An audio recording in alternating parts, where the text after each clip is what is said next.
and with moving forward, like how do we build Springs County? Like, what do we telling the folks? Like, what can they expect in Springs County? Like, why do they want to get behind the idea? I heard Pearl Jam was going to play there. Is that right? They let's see. I think the I would show go to that it's concert. it's over at 12. I think they take the stage at 12:45. No, if folks come out July 4th, Yeah. and they can go to the Springs County Facebook page and get the information. There's a link there to get registered. What's the link for? Or what's the address for that? Just SpringsCounty.com. Yeah, just Springs County on we'll Facebook. link to that in on the show notes yeah. too. So Just go to the Facebook in the search. Just go for Springs County, and it'll pop right up. And not too far down the thread, you'll see the July 4th kickoff photo with the registration link in there. But that'll be a great opportunity for people to come and get signed up for a team and figure out a little bit more about how to move the ball forward, because we will get at some point we're going to have to get out of advertising / education phase into, hey, this is the activism piece to get it over the finish line. We've kind of taken the first turn of the track. We're coming around the second turn. We're going to hit the home stretch or the back stretch for a little while, but then you really got to get these pieces together to get it across the finish line. I hope to get a lot of that nuts and bolts framework situated on July 4th and the days after that, when the teams can start kind of doing a little bit more of that. But emailing now, contacting now, face-to-face contacts now, because we're going to be very quickly on to the planning sessions for the next legislative session in Tallahassee. And that's when everything happens. Tallahassee, the session is really kind of the theater of it all. Mm-hmm. The workouts and the two-a-days are going to start happening in the fall, and that's where all the work really gets done in the planning sessions and how they're actually going to do it. The session's really just the public face of legislation. It's the opportunity for a lot of legislatures, I'm sure, to get their face in the news and get those sorts of things that have to be done, taken care of. But it's not so much really the working part of the session. That all is going to start happening in the fall. So we've got to get our ducks in a row for that. The education is important, so we have people out there talking about the right things and understanding the right things, and we can go into some more of those here and just kind of fill in a little bit of the education puzzle. Absolutely. As well. As far as that goes, I'm trying to think as I'm talking here what are some of the other bigger questions. We've covered law enforcement a little bit. We've covered schools a little bit. Some of the other public safety. Let's maybe we can try to round out some of the city aspects. Yeah. Lay it on me, man. Yeah, there's 4 incorporated city municipalities in the current proposed territory. Mm-hmm. And where do they stand on all of this? Well, I've had commissioners contact me from Alachua and Archer. Of course, I sit on the Newberry City Commission, so I've kind of got that one taken care of. Mm-hmm. But I've not had any direct contact with the High Springs. Mm-hmm. But for the most part, those cities all stay the same. Right. There's no real change there. Here's a perfect segue. When we started talking about what's the board of Springs County Commission going to look like, mm-hmm. we started talking about how Springs County was a good idea because we didn't have representation down here in Alachua, or at the Alachua County Board. What solves that problem? Here's an idea. Why don't we take the mayors or a city commissioner from each one of these cities, put them on the board? Right. You guarantee that city's representation on that board. That makes sense. That takes care of 4 seats. You can't have an even number, right? Mm-hmm. Because you can't have tie votes. Okay, so let's fill in the rest with an at-large seat. Mm-hmm. Okay, well, we could do that. That'll give us 5. will the one at large seat be fair to that much territory that's in the what would be at that time the unincorporated Springs County part? Right. Probably not. But 2 gets us back to an even number, Right. even number again. So there's a possibility we could end up with 3 at-large seats. It also solved the problem of single-member districts here that really is problematic. Well, why is that an issue? Single-member districts is a problem because you have the weight and balance of the voting numerically in the city of Gainesville. So single-member districts, theoretically, you would have just the people in that district voting for that person. So if you, let's say you were treating this like a pie, the very center of the pie would be theoretically downtown Gainesville. So you could have one sliver of Gainesville voting for people in that district, but you wouldn't have everybody in the city. And you know, when the Gainesville essentially has their thumb on the scale in the voting booth, it makes it very problematic for the donut of the county. But if you have members of the current city commissions on the board, you have an indirect style of the single-member districts. Plus, you probably could be voting. I could see it possible that you're voting for the at-large members also. So it's almost a little bit of a hybrid in an in-between total single-member districts and total at-large. So it kind of keeps a foot in both camps. And, you know, on the surface and what we've gotten dug down into right now, it seems like it could possibly work. Yeah. And the other really cool thing that I think that it solves is one of the big issues for Springs County is to get costs down and to get government smaller, right? Nobody's going to argue with that. Yeah, well, some people do. Well, and that is a perfect segue to where I would like to steer this. We've talked about where you would like things to be 6 months down the road.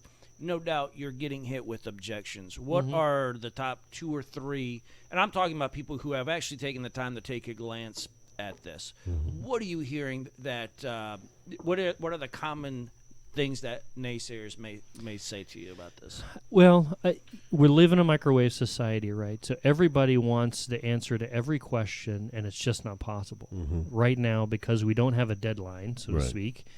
And that's coming off to those people who won't sit and take the time and listen and sit and listen to a long format show like we have here to build out the picture a little bit. Right. You know, they're off in their little corner. They want to think about their one little issue, and they don't think about all this other stuff. So they just get mad that I don't necessarily have a direct answer to that question.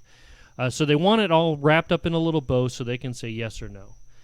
And they come at us already from the no position. They're not coming at us from the I'm in the open mind position. They're coming at us at I'm a fault finder. What's wrong with this proposal? How can I poo-poo it? And honestly, a lot of the negativity has come from just a few amount of people, which is very good. And it's from a position of lack of information. You know, these people don't know. And going back to what I said before, I can't put everybody and bottle everybody into my head to know exactly what I've had in every conversation everybody around the table has had. Sure. And that hopefully will play itself out. You have a segment of the mentality that it's a Republican versus Democrat thing, and it's not that. You have a lot of people that have come, and again, this is a very, very small. I literally get 20 or 30 positive to every one negative. Yeah. So it's a Republican versus Democrat. It's a white versus black thing, and it's so low information IQ card to play. It's almost pathetic. You know, you live in a university community. You think people would have a little bit of monochrome of intelligence to rub together, but Sometimes they surprise you. Well, Uh, I guess what do you do to offset if those are truly your like top, 2 or 3 concerns that are voiced to you? What is the answer to that? I've actually kind of lost my Christianity a couple of times with a couple of these people. I'll be honest with you. Well, you're in good company there, Tim. My pastor wouldn't appreciate it, but no, I mean sometimes you just got to let it roll off your back. Mm-hmm. And I try to be cognizant of the fact that my wife reminds me of this all the time. They don't know what you know. Okay, Yeah. I get it. Let me breathe. Let me delete everything that I just typed out. Thank goodness I didn't hit the send button. Yeah. And then I just try to be brief, and I try to set them off on a path of, listen, even if we disagree, I hope that I have given you the information that you are interested in. I don't tell people what I told you. Yeah. I don't say, look, there's a black man that sits at my kitchen table every Sunday night for dinner. Right. It's none of their business, and I don't feel like I have to drag other people into this just to prove my point. Sure. I don't have to tell them, I've got plenty of black people in my family. I got all this stuff. I'm just as common as everybody else. Yeah. I save that as much as possible. I don't feel like I have to go there because, quite honestly, there's a mechanism in my head that says, Tim, don't give these people too much, and I call it Quan, and I think it's from a major league. Mm-hmm. That guy, you don't give them that much of your headspace. Yeah. You don't give them that much of your power, quote unquote, your energy. And I just kind of let it roll. Somebody comes at me with a race card, that's one thing that I really don't have any tolerance for. Yeah, well, and I'll blast that person back in as nice a way as possible. But there was a guy today on some thread, I said to him, if you knew anything about me, you would understand how asinine and stupid that statement is. To me, Tim, if I may, the easiest way to even avoid that popping up is to have a diverse group of people representing Springs County. That way the issue does not get raised because, hey, check us out. We're the entire community. We all want better lives for our kids. We all want lower taxes and a better community. That's something that appeals to everyone across the board. So, well, I don't think we're at that stage yet. If I'm correct in that. Like right now, we're just. I mean, I don't think a face has really been put to it other than yours. So, is that a lot is of that the accurate? other people in the background, is different as everybody may be. I don't think it's gone to that level yet, so I could be mistaken. Joe's point is well taken. Your point is well taken, and I will take whoever wants to step forward and pick up a shovel. I don't care what you look like. I don't care what your capability is. I care that you're a good person and you're willing to pick up a shovel. There you go. And that's the end. If those. I'm not going to force this situation. Right. I don't want to. Right. I don't want it to feel plastic. I don't want it to feel contrived or tokenism. I mean this isn't. I mean, it I just seems know. like I want to believe Right. that we as a culture, except for the race baiters, are really beyond that garbage. Yeah. I really I've want got some bad news, Tim. Check, please. It's 2020. Check, please. I'm out. Yeah, let's just turn on the TV for a second. I have been not turning on the TV.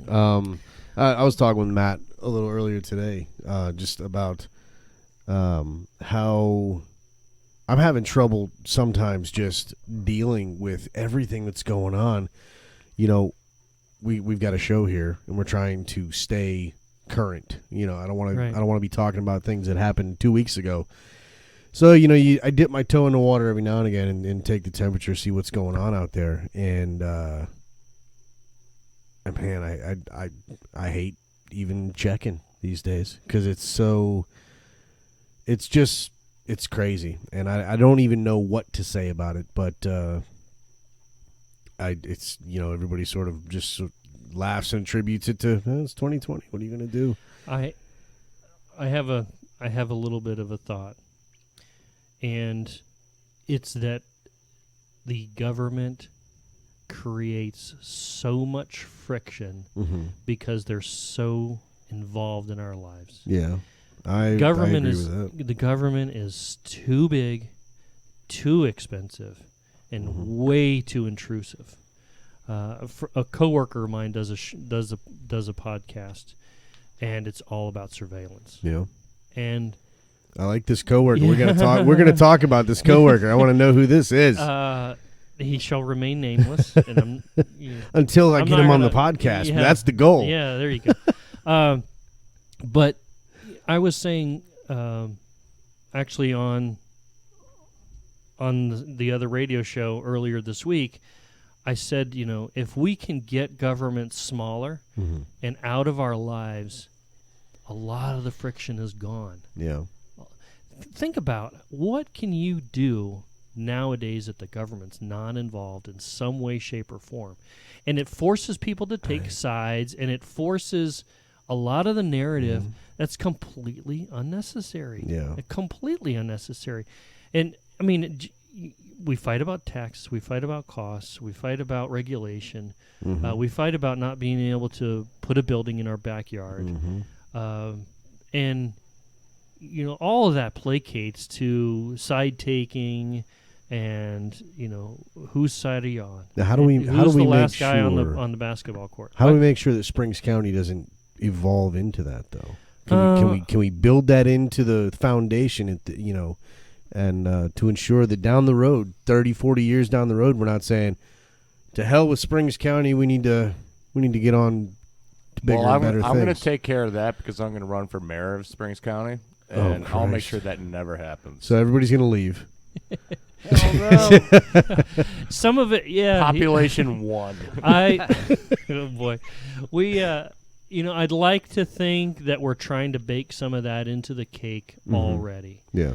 I think a lot of it will come down to how the charter is written. Yeah. I think a lot of it will come down and to what goes into something like that, because I have no idea. I mean, you're writing a charter for a new county. A charter is basically a constitution for this level of government. Right. So it builds out and creates should create basically the structure of how many commissioners you have. Right. When do you have elections? Who are the charter officers? Do you have a county attorney? Do you have the sheriff? It kind of outlines the nuts and bolts of that. It's the laws, the ordinances that are those are the enforceable things of how you execute the charter part. The other thing I think that goes into it is, into this more property rights, civil rights favored atmosphere, is getting rid of a lot of regulations. I think people would love that. I understand on a certain level the need for to diversify taxes. On the other hand, at some point, it just comes off as a money grab. Right. Why do you need... You've got somebody who has gone through the training. They've gotten the certificate. They've gotten approval from the people who care about that industry in the form of a certification, in the form of something that protects that industry from getting overrun by a bunch of rejects. Right.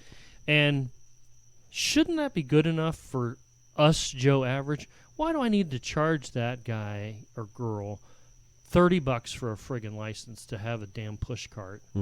Why do I have to charge a lot of stuff to get a friggin' hairdresser's license? I mean, come on. Let the market take care of itself.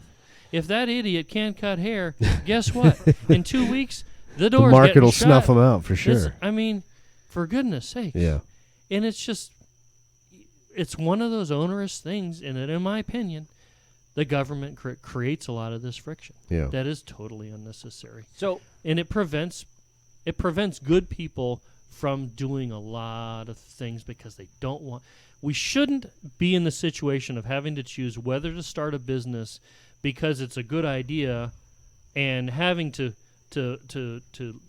weigh that against how much crap am I going to have to put up with in order to get my idea and my dream off the drawing table into the street or into the Main Street USA retail shop.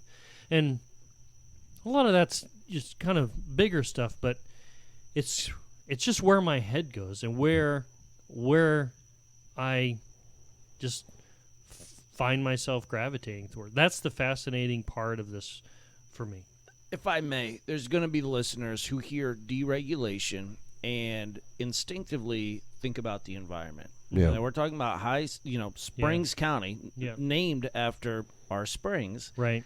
What would you say to someone who hears deregulation and is concerned about the environmental impact on everything, let alone the springs? That would be in Springs County. Mm-hmm. Sure, fair question. And I guess I'm going to have to point to what we did in Newberry. The county was coming down. They wanted, they're all about regulation instead of education. Mm-hmm. They got the hammer instead of the chalkboard. Our approach in Newberry was, hey, okay, let's take a look at water consumption. Mm-hmm. We didn't take the approach of regulation.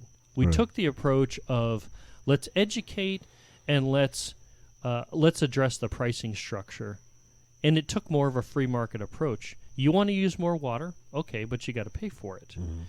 But we have a lot of single older folks in our community Right. who, they're getting hit with the bare minimum, the tax rate or the price rate for water. So we dropped that. We rearranged it a little bit, and boom, what happens? Less water is used. It's taking that approach instead of the hammer approach, Right. and getting the same result, which is a lot less friction with the citizen and a lot more effectual, because you don't have people that are digging in their heels to just give you the middle finger and say, go pound sand. But to your point directly about the springs, it's a little bit harder of a sell, I think, because from my perspective, I think the farmer is one of the very first environmentalists. Mm-hmm. They have to have good land in order to survive. Yeah. That being said, I understand that the opposite is all they do is put out tons and tons of nitrogen, and I can hear that. I don't always necessarily believe it. I have a little bit of a personal struggle with data that comes out of a lot of universities. Mm-hmm. But therein lies a free market solution at some point, because who's going to go to a spring that is overrun with algae? Nobody. 100%. Nobody. Nobody. And if, let's say, the spring is privately owned, Mm-hmm. the owner of that spring is inclined to want to get customers, I would think. Yeah. And they're going to try to create the best possible experience for people. Right. Does that answer everything? Probably not for the Greenpeace Sierra Club people of the world, but I got to jump in. I don't think it's Go ahead. necessarily the Greenpeace Sierra Club. I think there's people who want to go to the springs. You talked about the private owners of the springs. They will not have control over what Farmer Brown is putting on his field 3 miles away that will get into the aquifer, that will affect their springs, and therefore not only the environment but their income. Mm-hmm. And I think there's a lot of room for the education side of it. I think if we can try to build in, in my head, I also recognize if we just follow the 10 Commandments, how much government do we need? Mm-hmm. Okay, I'll put that there. Okay. And what you're speaking of, Joe, filters in how you treat your neighbor. And I understand the whole water knows no boundaries and that sort of thing. And I think we need to increase the level of value on stuff like that to make Mr. Farmer more cognizant of that as much as possible. I do have trouble trying to regulate and hammer them to death. But the same. And you so talk about... You tell me. Well, you talk about good neighbors. You could be my neighbor. You could be my neighbor. You could be my neighbor. We're all good. And we get somebody else showing up who doesn't care about us. I don't want to be your neighbor. Maybe you're listening to some good music. I promise you that. You would perhaps have someone who does not even live here, who owns that property, who is treating it in a manner that affects the quote-unquote good neighbor. So just me talking, I would love to be able to say, yes, trust your neighbor. No, I'm a little too old for that. All right, we know better at this point. And I don't claim to have all the answers. What would you think is a? I don't know. Threads the needle. I'm not trying to form a new county either. I will. You know. I hear you.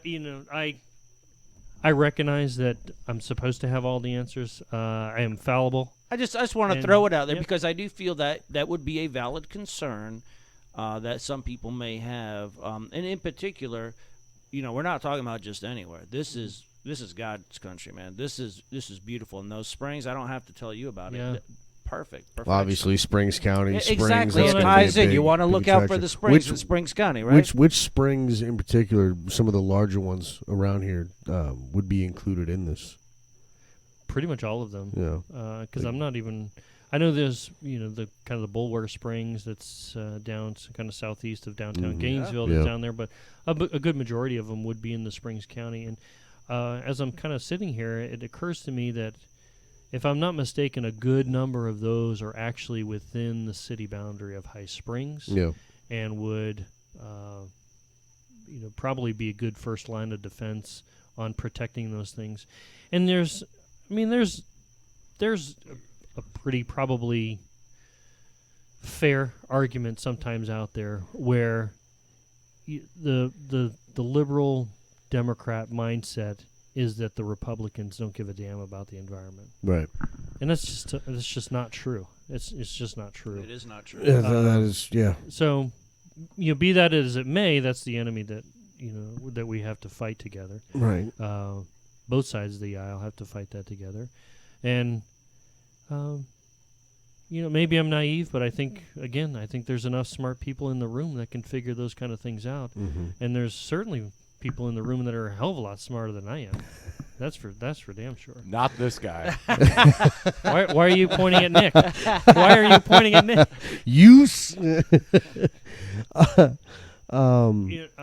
I seriously feel like I'm like at school right now. Like I'm being educated on so much right now. Hey, that's not a bad thing, right? I've learned a lot. That's largely the intent of what we're doing here. I mean, that's why we got together tonight, because I know I had a lot of questions. I mean, I saw Springs County, and I love the idea of it. But then you start looking into it, and you're like, wait a minute. When the hell was the last time I heard about a new county being started? 100 years?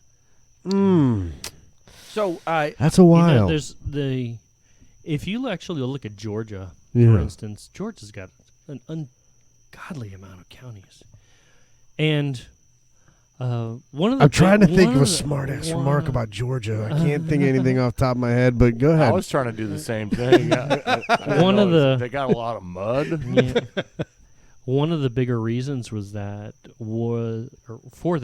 because people felt that they wanted more personal government, and as we kind of look out over the horizon, potentially that's in Florida's future. Yeah.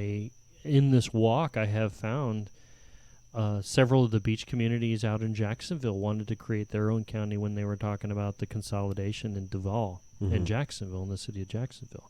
I've also come to find out that evidently Hialeah was trying to create a county out of, I think they're in Dade.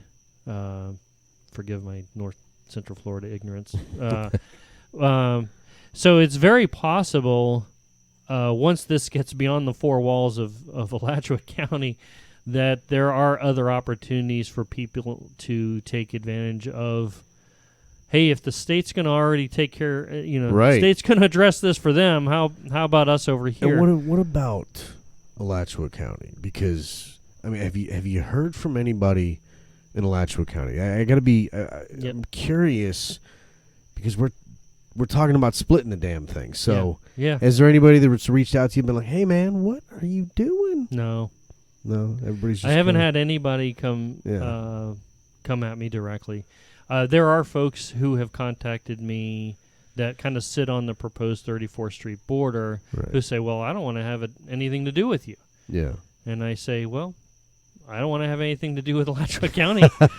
So I guess we're going to have to, come to some kind of terms. But, in life we don't always get what we want. Life's not always fair.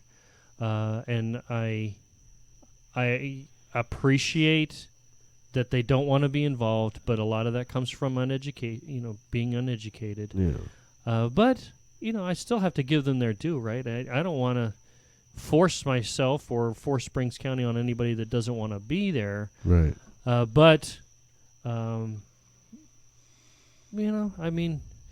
at some point you got to draw a line in the sand. Some people are going to be on your side, and some people aren't. Well, for what it's worth, I'm on the Springs County side of 34th Street, and when I started learning more about it, and I learned I was on the Springs County side of 34th, I was okay with that. I'm going to tell you. I have a house that I used to live in down on 34th, and it'd be the Springs County side. And I was just hit with a major tax increase last year, and I am not thrilled with Alachua County. So believe you me, I'm definitely on the Springs County side of things, man. It's It took me a minute, but I had to sit here and think, like, wait a minute. I would actually be on the Springs County yes, side. you would be. Just sure barely. would. Yep. Just barely, but you're in there. Hey, well, all three, your old house, Fantastic. my place, your place, we're Yeah. just barely. So thanks for not making it 43rd. Well, Damn now, it, just missed it. Ah, so close. one thing I want to, because I think a lot of people are going to be interested in what role GRU will have in Springs County. So obviously, you're if 34th is your mark, and there's a lot of GRU infrastructure there. Like, how does that work? Does GRU in the city of Gainesville, they got their little relationship going on? How would that carry over into Springs County? Would the rates just be arbitrary? They'd just be what they are, or would there be some influence by this new county? Or would there be another, Duke or whoever the heck's out that way? Would they take over? I mean, how does that work? I'm afraid that it would probably end up staying kind of the way it is now. Yeah. Despite wanting otherwise, but there are county level taxes that are levied on those bills as pass-throughs. So there is opportunity to do something about those there. She brought a GRU bill out, and she's here's the taxes. Yeah. So there's some county level taxes on there. There's going to be some. It's like an extra $30 for what? Yeah. I don't know exactly for what, but For mulch and Possum Creek for Park. mulch and Possum. Exactly. The mulch tax. Mulch tax, the rain tax. So I think there's potentially opportunity there. Yeah. I noticed back a couple of years ago when this first came to light the first time around, it did put Alachua County in check here and there on various things. Right. So there is that intangible Yeah. side of it Yeah. that could pay dividends that we don't ever see, that we don't ever hear about. That is that's a possibility. Is it possible that Alachua could come in and say, "Hey, listen, we'll make some concessions if you'll just drop this whole let's split the county thing"? I'd be willing to listen. Yeah. I would be willing to listen. What sort of concessions do you think they'd have to make? I'm totally curious. I Get rid of the biomass plant.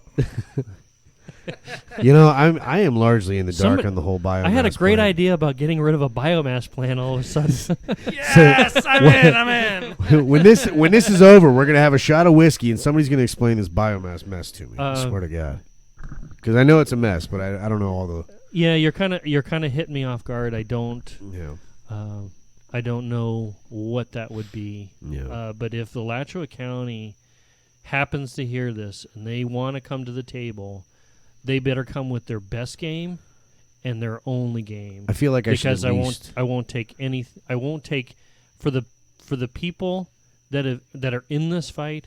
I will take nothing less than their best. And I feel like I should at least offer to facilitate this conversation right here on the porch. Hey, put mediator on your resume. That's all right. I'm down. I'm down.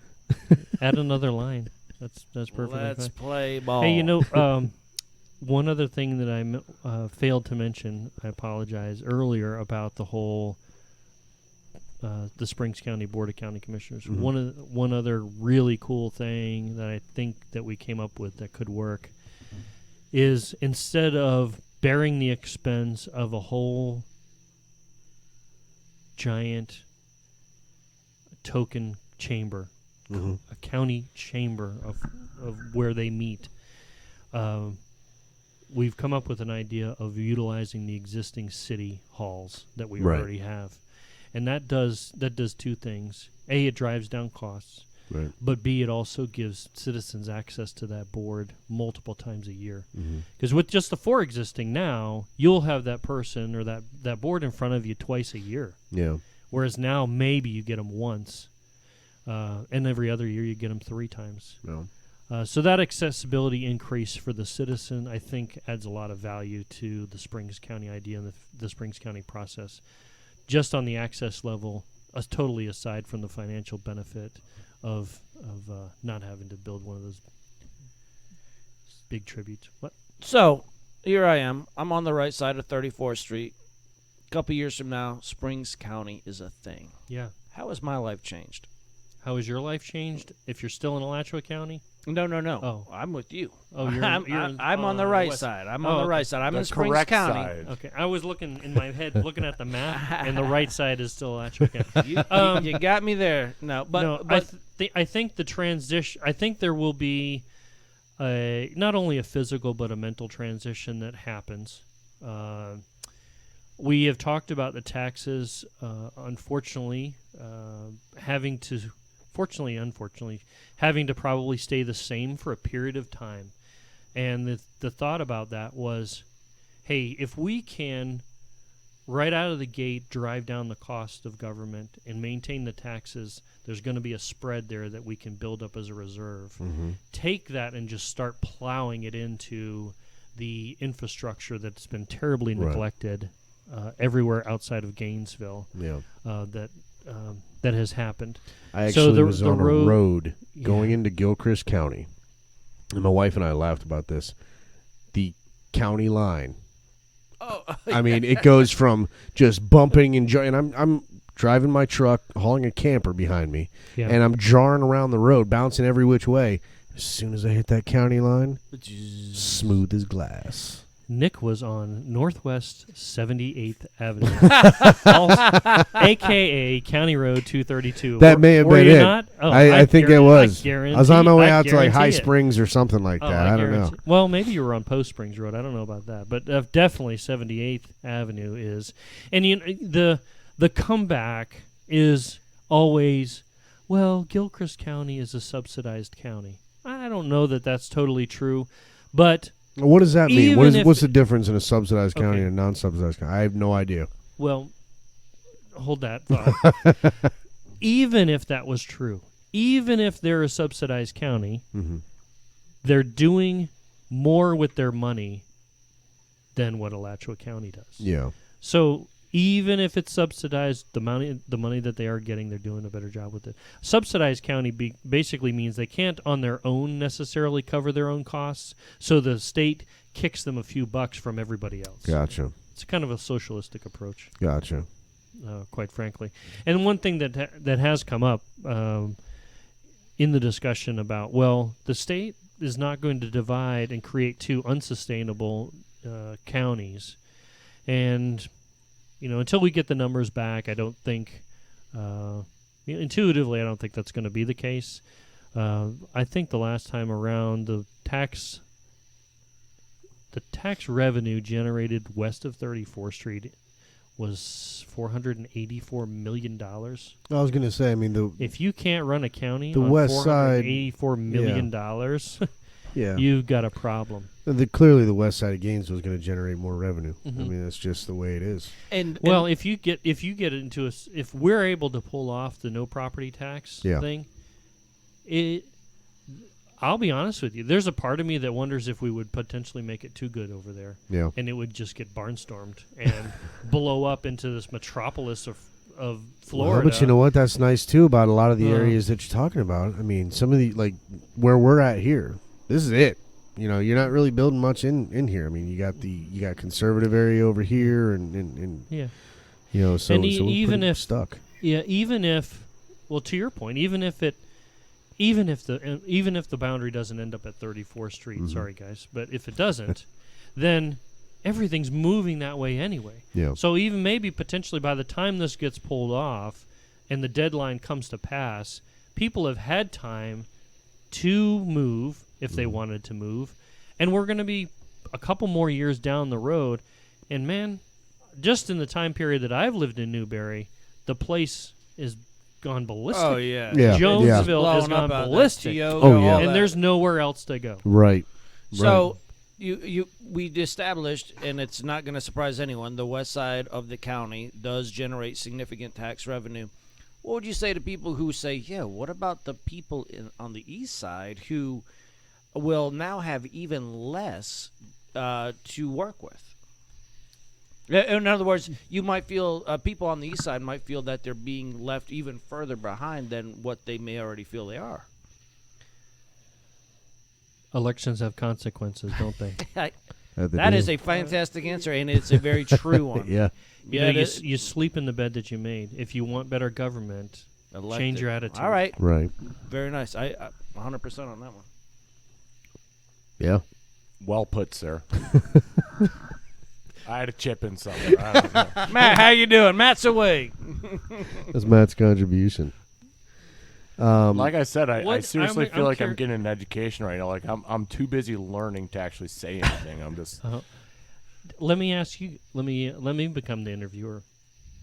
What is it about this whole experiment of liberty and freedom and smaller government and all those sorts of things that interest you guys, if at all? Everything you just said, the liberty, the freedom, taxes. My wife and I, this year, I mean, we moved a couple years ago to, this house from our place over on 34th, and taxes were a big shock. Yeah. I mean, we just weren't expecting it. Yeah.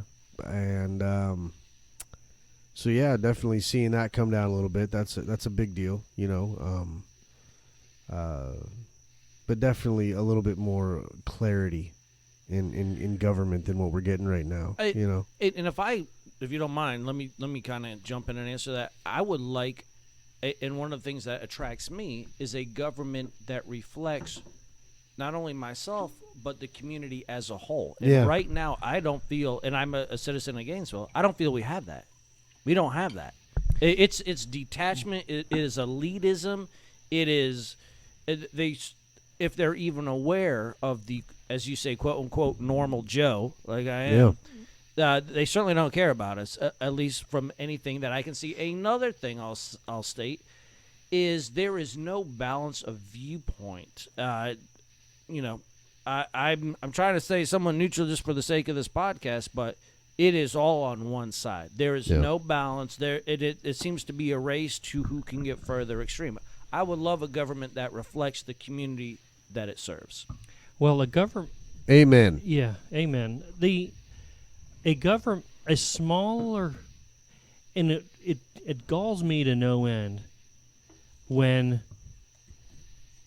I am trying to communicate to somebody who feels it is their right to tell me what to do. I can understand you wanting your choice, but at what point and where in your mental development did it occur to you that you have your choice and you have my choice also? That's true. I mean, give me a break. I know best for you. Yeah, and I'm not a fan of that. I was in the county chamber not too long ago with the Charter Review Commission, and I do my homework. The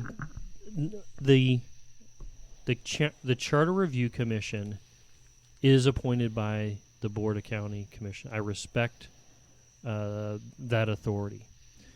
But for goodness sakes, you're doing something for the whole county, and there was one Republican out of the 13 people I think that were on that board, and I think I counted 10 of the 13 people were all from Gainesville. Mm-hmm. So you want to talk about a monolithic thought? Ooh boy.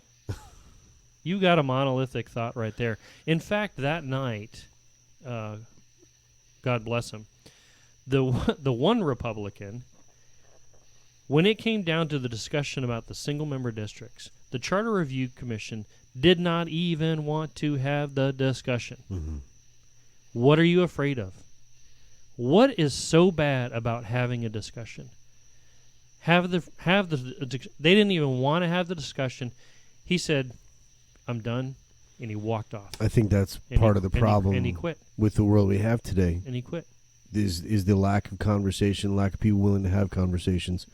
I'm over the Facebook comments and the constant arguing and back and forth and bickering that goes on social media.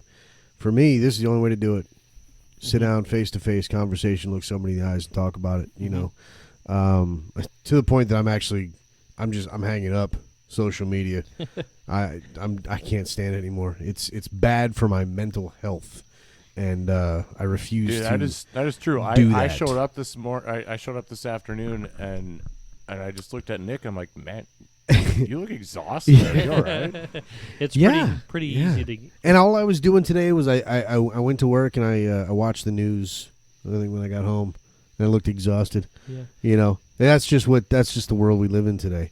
And I think that's largely because of social media in a lot of ways. So I think it's important to, have somebody like yourself on and explain what's going on and let people really connect with it, and and hopefully they'll get out there on the 4th.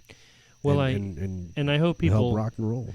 I think this is a great format for this type of thing because it's a longer format. It's a little bit more free thought, free thinking, back and forth. Right. And it does kind of put a modern spin on the kitchen table. Sure, yeah. Discussions. Yep. And when you're sitting knee to knee, eye to eye to somebody, it makes a difference. It does. It does. There's no substitute for that. And that's something that I try to pound into my kids as much. But, going back to what is it about freedom and liberty that is so attractive for people like me is just the idea that you can do what your heart desires. Mm-hmm. If you want to build something on your property, then you can build it. And that approach gives everybody the freedom. The socialistic approach, the hammer fist approach, it only gives temporary relief to a certain amount of people. But when you get into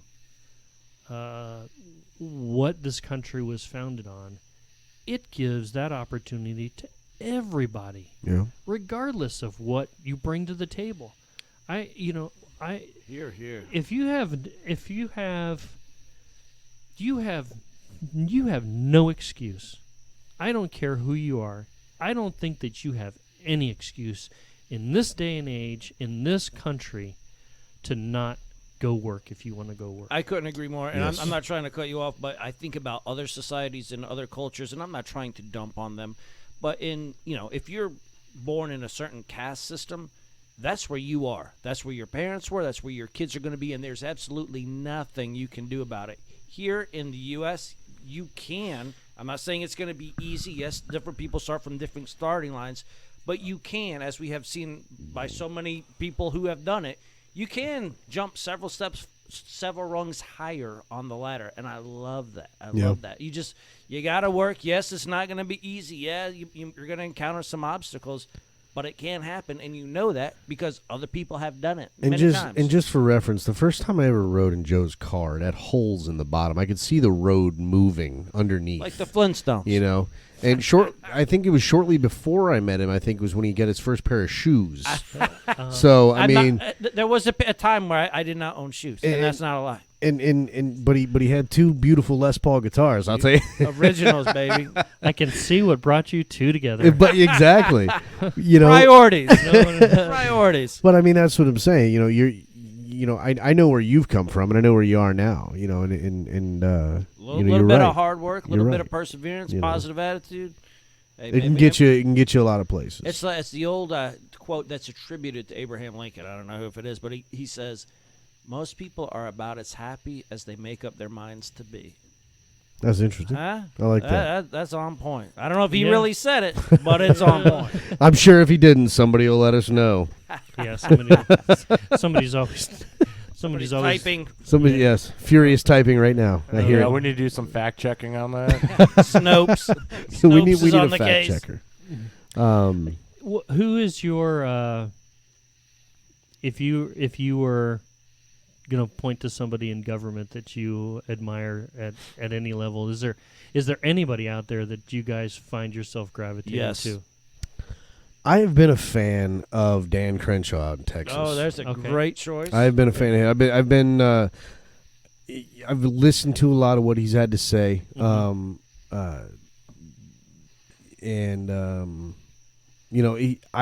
enjoy common sense. Mm-hmm. I don't need, a bunch of BS. I just strip it down, give me the facts, and we'll go from there. That's what I like, and I just like people who are upfront and honest with me.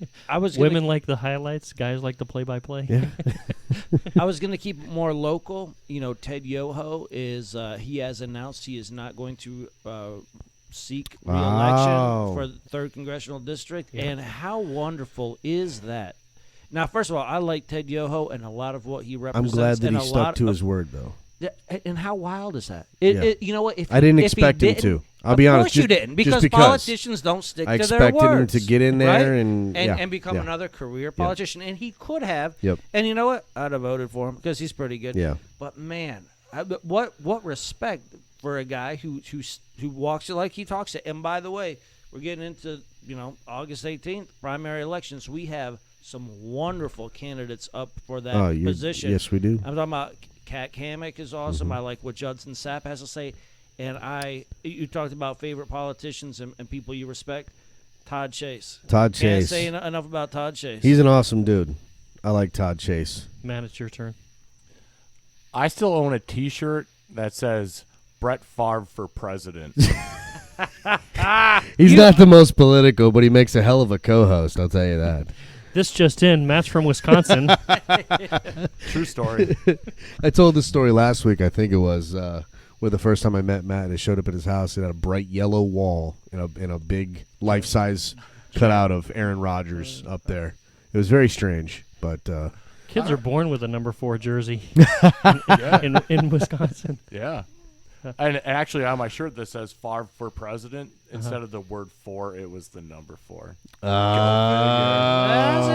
Ain't too witty. bad over there, man. Witty. Ain't too bad. Very, very witty. Yeah. Tim, is there anything you want to throw out on the folks before we go? We got a few minutes. We're about 10 minutes out. Is there anything you'd like to tell people directly why they should get into Springs County, and what can we tell people that will draw them to Springs County? Businesses, homeowners, what are we looking for here? This is typically the time where we bring out the spotlight and just shine it right on your face and start hammering the hard questions. Batteries are dead. Batteries dead though, so really, if people can get down into the nitty gritty and understand that things don't have to be the way that they are, Right. and we can figure out a better way. And I will tell you that there is no better person to decide what is best for you and your family than you. I agree with that. It's a novel idea. And if we can go into this new season with that in mind, from all approaches, from government, and I think a lot of it stems from leadership, then I think that we'll be okay, because I can tell you from where I sit, a lot of this has been implemented in Newberry. Mm-hmm. And a lot of this stuff has been implemented in other places in the country, and it works. It really works. And it takes so much off of your plate. Going back again, government's too big, too expensive, and too intrusive. And I know that it works because we have stripped down a lot of stuff in Newberry. So I've seen it work. I've seen it play out in real life. This isn't just some pie-in-the-sky experiment that I made up in my head with a bunch of my friends. It actually works. We took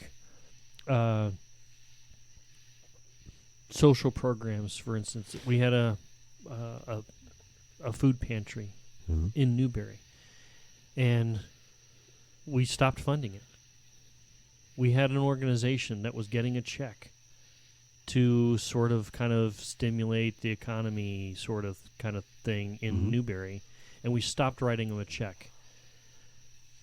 The magic that happened after that was the dollars that were going into those programs came from the people who cared about those programs. And it wasn't using the force of government to take from one person to give to the other. You got the people who cared, invested in the process, invested in the product, and they became better. The pantry became better and bigger. The group, we were giving them $10,000, I think, which is, it's not pocket change, but it's not the end of the story or the end of the world for our tiny little government. But Sure.